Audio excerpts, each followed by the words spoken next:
Hello, hello, hello, Love Revolution beloveds. Y'all, I'm here with a new friend. Wendy and I met online through one of the recent summits that I did. And I am so excited that she is going to share her story with us today and just share about how she is infusing her life, her personal life, her professional life with love. You can even see it in her background. Gratitude is a lifestyle. Love is a lifestyle. Love Revolution is all about how can we show up in gratitude. And for those of you that are aware of the grit blueprint for leading with love, the G stands for gratitude. So, with that, welcome, Wendy, and tell us just a Thank little bit you. about you. Yeah, absolutely. Well, yes, I am all about gratitude. I do believe it really is a lifestyle. And I kind of call it the gateway drug to joy, which is what I'm Ah, all about. love. So, yeah, I'm officially, I guess I call myself a joy strategist. I'm a certified happiness and growth coach. And so, my whole goal is to just, there are so many successful, high achieving women that are walking around on this earth that look so amazing on the outside and are checking off all the boxes. But inside, they're kind of going, is this all there is? Like, is this as good as it gets? Is this what I've been trying to achieve all of this time? So, that's what I'm all about. Wow. Wow, wow, wow. Well, welcome, welcome, welcome, welcome. You were the perfect guest for this and truly I am so honored and delighted that we've connected. I love that you said gratitude is a gateway drug to joy. Yeah, Isn't that beautiful? Because we all want joy. We've all experienced happiness and we've correct. all experienced joy, and we know the difference. And Mhm. sometimes you do have to have, sometimes joy is a mindset shift. Yeah, And gratitude, like choosing to see how you can be grateful. One of the things that I often say is I get to versus I have to. And that's the way to 100%. incorporate it. And so I just love that, that literally we don't know each other very well, and yet we know each other quite deeply because of Absolutely. our life. And so talk a little bit about being a joy strategist. What does that mean? Do you work with corporations? Do you work with organizations? Do you work one-on-one? How can people All of the tap things, in? yes. All the things. The Great, answer is great.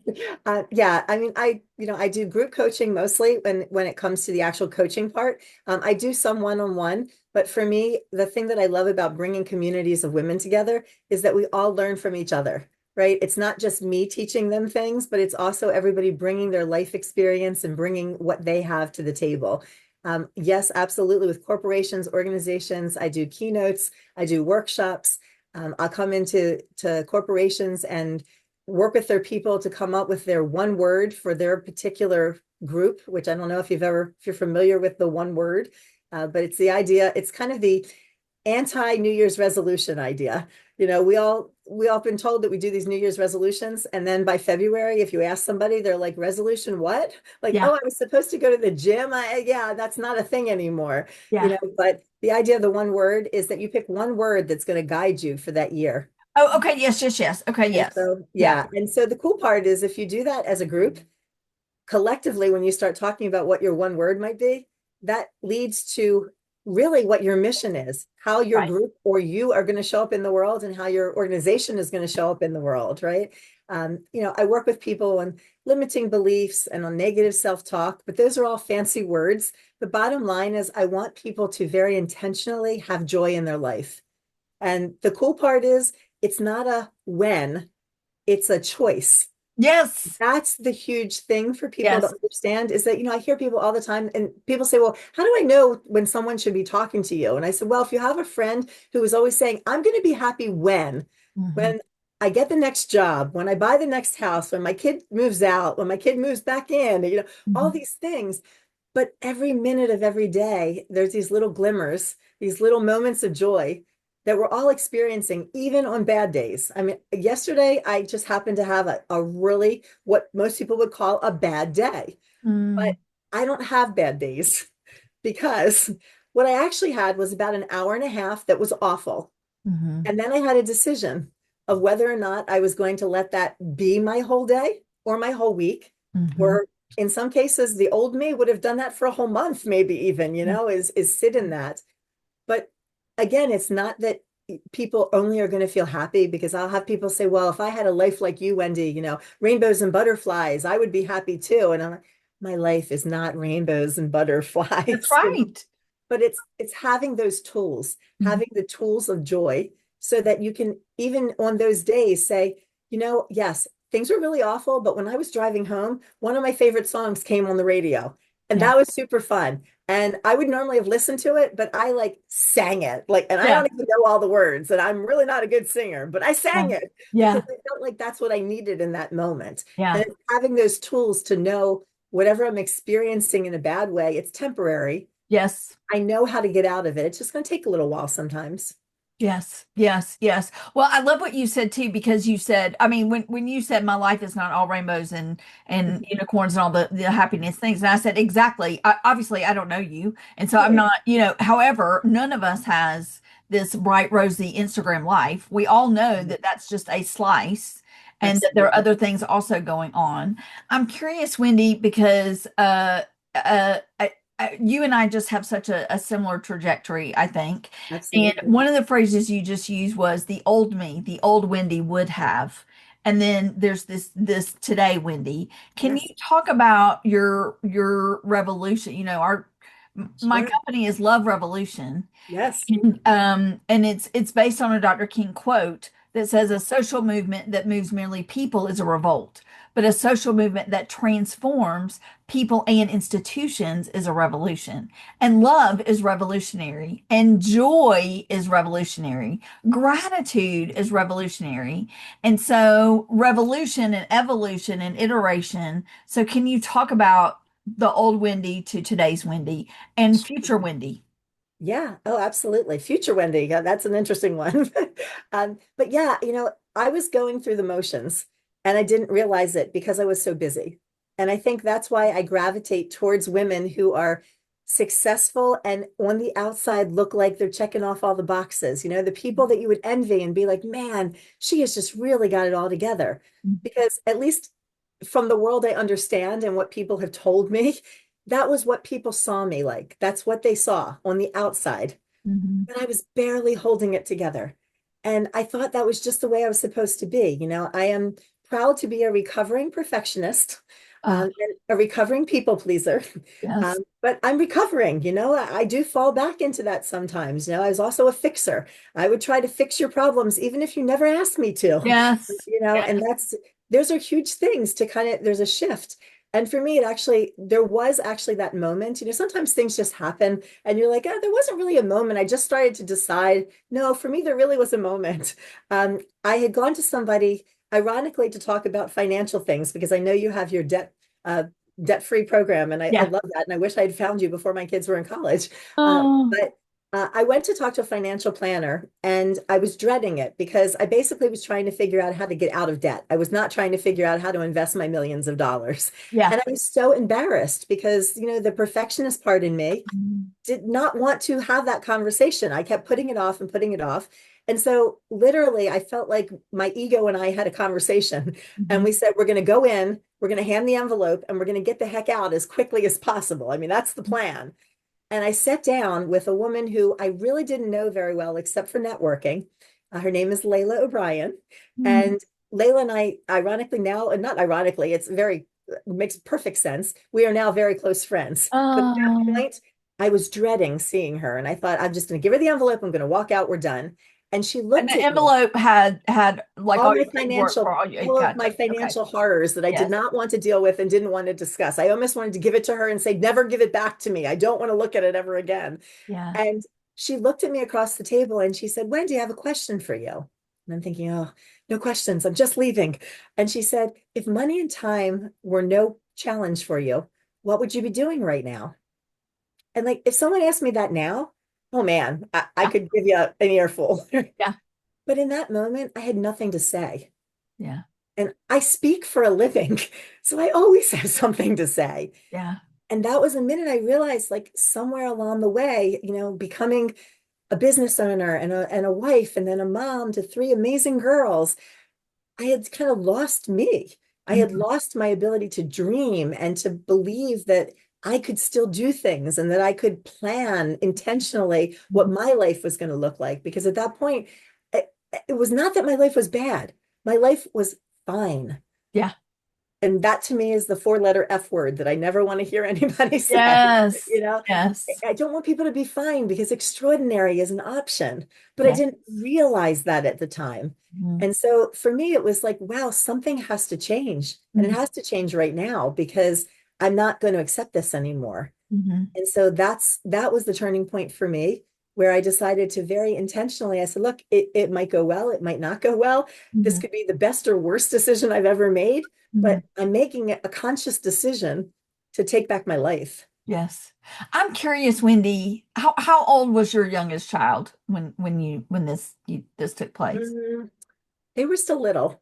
They were pretty Okay. young. Yeah. Okay. All my girls are grown now. One's married. I got a grandchild. I'm a Okay. bubby. So all Oh, kinds of I fun. want to be Bubby. I want to be Bubby. So, my mom's real name is Bobby, and she's Bobby Elizabeth. So I was named after her. And my father-in-law is a Holocaust survivor, and I know that Bubby is a Yiddish word, right? Or a Hebrew Yeah, word. Yiddish or Jewish. Yeah. Okay, and so and while he is not following in the Jewish faith, and my husband wasn't raised that way, my Mhm. husband, the only grandparent he had, because obviously he lost his grandparents in the Mhm. Holocaust, so he never met them. But and his grandmother died before he was born. But so the only grandparent my husband had, he called him Baba, and so that's what we want to be is Bubby and Baba. So It's I love fun. that. I love that. I All the love that. connections. The Yeah, universe brings people together the right way. it does. It does. It does. Yeah. I'm curious about that just because in my trajectory, I didn't feel like I could fully come into my everything that God had put in me to be. Mhm. Um, I needed my son older. In other words, like I felt like I needed to be there for him. Yes. No, I And understand that. I couldn't do what I'm doing now, I don't think. I don't know. Maybe. Well, Yeah, I don't know. So no, and I do agree with you. I hear what you're saying because there are seasons of our life, right? And not every season is 100% for us and all about me. I think that uh, I do work with midlife women, and a lot of times they're having the challenge of transitioning the other way, right? Is that now there aren't people who need them 24/7. yes. And so then they sort of have that same moment I had, except they have it later and they go, hmm, I've been doing all the things for so long. I've been this role and that role. I've been mom, I've been wife, I've been whatever those roles look like.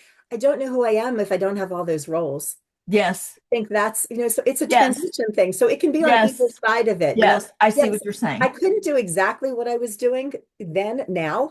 Mhm. However, the thing that I also realized is because my children were still young, what am I sharing with my girls? Yes. Because we can tell them anything you want to tell them, but we all know they're watching. That's right. Right? Our kid, the next generation, they're watching. They That's may not right. agree with us, but they're watching us. That's And so right. that was when I had to also make the decision of how I want them to see things in the world. Do I want them to think that being busy and being all the things to all the people is the only way to be? Yeah. And that wasn't what I wanted to teach them. And that Right. actually, about 8 or 9 years ago, I wound up writing a book. And I am not one of those people who ever dreamed of being an author, but I wound up writing this book. And the title of the book is My Cape is at the Cleaners, Choosing Happy Over Perfect. Right. And at that point, I was not a happiness coach, did not know that was the direction I was going to take, but it was like the universe knew it before I did. Yeah. Right. And the whole book, it was really just my story of how I went from one failure to the next failure with enthusiasm. I think there's a quote about that. I can't remember who said it, but it was also a message to my girls Hmm. because I didn't want them to only remember the mom that was crazy busy. I didn't want to be remembered as just somebody who was just always running. Yes. I wanted to be remembered as somebody of substance, somebody that Yes. was present, somebody that took the time to be there with you in the moment. Yes. And so it Yes. really was the message to my girls. Yeah. And so I think that if they had been older, I may not have thought about that quite as much I in love it. making those changes, because I think part Yes. of my changes were that I did not want to be that model for them. Yes, yes, yes. Oh, I love it, love it, love it, love it, love it. So, future Wendy, let's talk about like what does what does a joy strategist, how do you future cast? Yeah. I mean, in my perfect world, I unfortunately have a bad back, so sometimes I use a cane. I picture me being, 80 years old. I'm still hobbling up onto a stage with fantastic, grateful music in the background blaring, and I'm still doing my best attempt to dance that would make my children roll their eyes and hide in the corner. And that I'm still talking to people about how they can have more joy in their life and that they can intentionally choose to let go of some of the things that they think are so important and that were really never theirs to begin with. Yeah, Some of the shoulds and the have tos yeah, that, and I think language, you were talking about the I get to versus I have to. yes, Huge. I mean, that's when I think the magic in that is it's something that people can take away right away. yes, I want everybody that I talk to have instant wins, right? I yes, mean, doing this long term is obviously it's something you need to incorporate into your life. But yeah, I want people that if they spend 20 minutes or a half an hour, coaching with me or in a room with me or having a conversation with me, I want them to take away something that makes their life up leveled from before we met. yes. Beautiful, Yeah. beautiful, beautiful. I have already spent just this tiny little bit of time with you one on one, and I have already gained that. So it is you absolutely live up to that promise.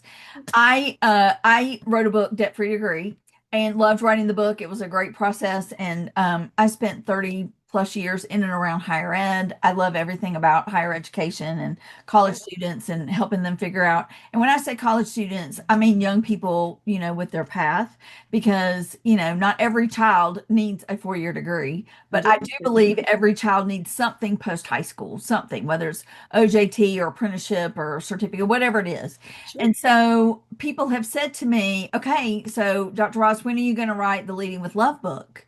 And this past January, there was a book that I read that I was like, okay, now I don't even have to write Leading with Love because here it is. Here And it it is. very ties into what you just said, and it's Mel Robbins' The Let Them Theory. Absolutely. And it's not only like to me, the power of that book is not let them, it's the follow up of let me.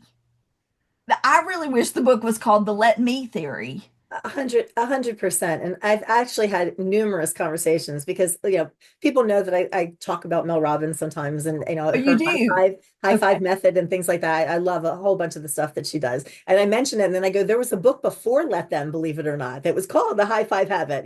So people are like, oh, because they just discovered Mel Robbins when she put this new book out. Okay. Okay. But Gotcha. yes, but the whole idea with the let them, and I've talked about this with a lot of my friends and clients, is the exactly what you're talking about is people, because I'll have someone say to me, well, yeah, but let them, it's like I'm letting them off the hook. And it's like, no, you're not. You're giving yourself the freedom to decide how you're going to react, Yeah, irregardless of how they act. that's right. And that is You're huge. putting away the hook. Absolutely. You're Yeah. saying, I can't change them, Yeah. but I can decide if the way that they're behaving Hmm. is okay with me or not okay, right? And then we Hmm. always have choices. We can do nothing, we Hmm. can do something dramatic, or Hmm. we can choose to do something that's just about us. Yeah. And it doesn't have to do anything to do with them changing things. And for me, one of the just easy examples, because people deal with this all the time, is sitting in traffic, right? When you sit in traffic, you have no control over whether that traffic moves or not. I Right. mean, unless you're with a department of, transportation or something, but Right. you're Right. sitting in that car, so you have a choice. A Hmm. lot of people choose that they're going to get really angry Yeah. at the cars that are sitting there just like them and Yes. having the same bad experience. Yeah. For me, one of the things that I've done is I have bubbles in my glove compartment and I give them out to people whenever they all have little tiny, I'll give them out and they go, oh, I'll give this to my child. I'm like, no, no, no, Mhm. I want you to do this. Put it in your glove compartment. And the next time you're in a traffic jam, pull them out and just blow some bubbles out your window. Doesn't matter. You can be mad. You can be mad. You'll puff up your face, just blow anyway. Yeah. And look at the cars around you because it's like a disruptor. It Yeah. disrupts the anger because people are like, bubbles, and of course, bubbles a lot of times bring us back to childhood That's right. memories, bring us back to something, but they're just unexpected and they're fun, right? Yeah. Or turn the radio up and sing stupid songs, or listen to a podcast that you've been wanting to listen to one of your wonderful episodes, or or call somebody, right? Hands free, of course, but call a friend that you've been wanting to talk to, but you know that you're going to be in a long conversation and you just haven't found the time. Well, you got the time. You're sitting in Right. traffic. Right. Those are all, it's all intentional. And Yes. that's my thing is that Yes. it's, these moments are waiting, but we have to be intentional about it. Yes. Otherwise, you can live the same life, the same year, Yeah. 75, 80 times, be Yes. miserable through all of it and die. Yes. Yes. It's a choice. Yes. I'm not going Yes. to live with you if that's your choice, but Yes. but it is a choice. But Brilliant. I want people to have the realization that they do have a choice. And I think that's something that just understanding that, I think it's one of the Anonymous things probably is the first thing is identifying that you actually have a problem. And I Mm, think once you realize that I have a choice in this, I don't yeah. have to live this way if I don't choose to. Right. Right. I had a student at one of these like college fairs come up and she said, Dr. Ross, what is your success rate? And I said, oh, 100%. How is that possible? Well, if you set your intention that you will graduate debt free, guess what? You'll do it. And if you decide that graduating debt free is too hard, that you just want to take the loans and figure out how to pay it off later, that you feel like that's your best path to success, that's what you'll do. Yep. Choice is yours. Whether you think you're right or whether you think it's wrong, you're correct. You're Right? correct. Exactly. Totally, Exactly. absolutely. Exactly. Well, Wendy, this has been such a delightful episode, and I could probably talk to you for the next 5 hours, seriously. And so I do hope that we have some more time together. Would love that. Let folks know how they can get in touch with you. I see your website on there. Is that the best way for folks to get in touch with Oh, you? I was like, where do you see my website? But yeah, yeah. I mean, the easiest way to reach out to me is Wendy Elover, and it's E-Lover is the way it's spelled. So it's kind of easy to find me. You'll find me, or you'll find one of my nephews or brother-in-laws. .com. And I do have on my website right in the front right now. I don't know how long it'll be up there, but for right now, it's something called the Joy Code. And it is a free handout that it's 10 truths that I think every woman needs to know. So Wonderful. I would love to share that with I love the that. ladies. 10 truths. Okay, excellent. Excellent. I've written that down because I'm going to go Oh, get absolutely. 10 Yeah. And, truths for and myself. I have a new thing that's going to be coming out in the fall, which I'm super excited about. It's a new community program that brings women together in a way that I don't think most women have ever experienced. It takes the small talk away and gets people getting to know each other, getting to know their hearts, and getting to know themselves right away. Excellent. I'm so excited about it. Excellent, excellent, excellent. That's wonderful. That's wonderful. Thank you for being so generous with sharing your time with us today and sharing your gratitude and sharing your joy and being a part of Love Revolution. Like all of those words are all, Absolutely. very, almost like a diamond, like different facets of the same thing. And so it truly exudes out of every pore of you. So thank you, Wendy. Thank you. Thank you so much. I appreciate you and all the work you're doing. All right, Love Revolution beloveds. Until next time, this is part of the Love Revolution interview series. And if you know somebody else that is love centered in their personal and or professional life, then give them the link because I'd love to interview them as well. And so I appreciate each one of you and love, love, love you and see you again soon. Thank you.